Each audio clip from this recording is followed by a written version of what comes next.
When you finally have a little extra money, it helps to view your first $100 as a single seed. $100 is not enough to make you a millionaire overnight. This reality is your protection against the hype on social media. You can ignore the viral stocks that influencers are suddenly shouting about. Usually, by the time a company is trending online, the biggest move is already over. Investing works best when you understand what you own, rather than chasing a feeling of excitement. The true value of this initial $100 is the way it begins putting your money to work for you. Before you plant that seed, you have to look at your current financial ground.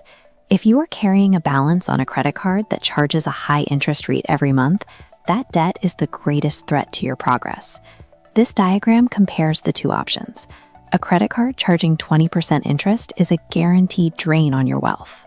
By paying that debt off, you earn a guaranteed 20% return, a result that even professional investors struggle to match in the stock market. This high-interest debt acts like a patch of aggressive weeds. If you leave them, they will eventually suffocate any new plants you try to grow. Clearing the weeds first ensures your investment has the space it needs to actually survive. Once the debt is gone, you face the main decision. Where should you actually put the money? Putting all $100 into a single company is like planting one flower in a massive field. If that one business has a bad year or the stock crashes, your entire investment dies with it.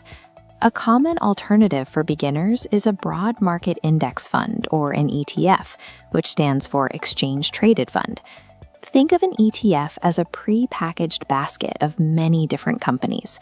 When you buy a share of a broad market fund, your $100 is automatically spread across hundreds of different businesses at once. This spreads out your risk.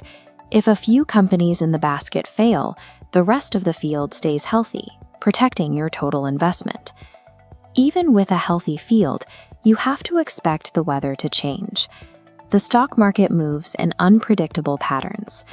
Beginners often make the mistake of checking their account every 5 minutes to see if their $100 has moved. This is market volatility. As the chart shows, markets naturally rise and fall.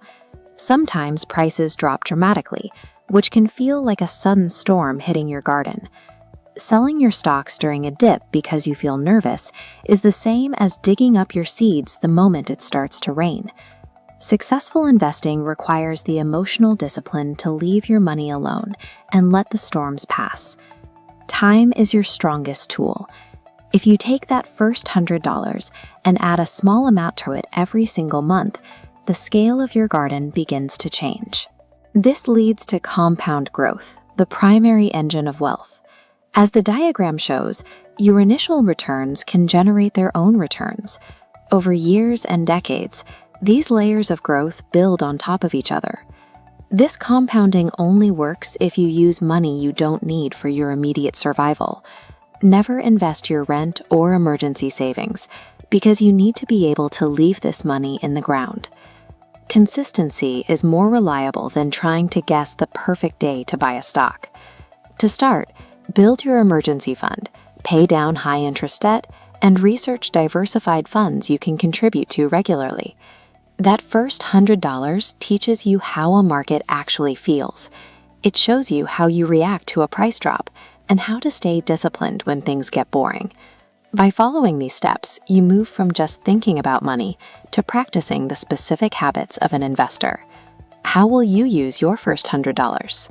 Will you clear a debt today or start your first diversified fund? Let me know down in the comments.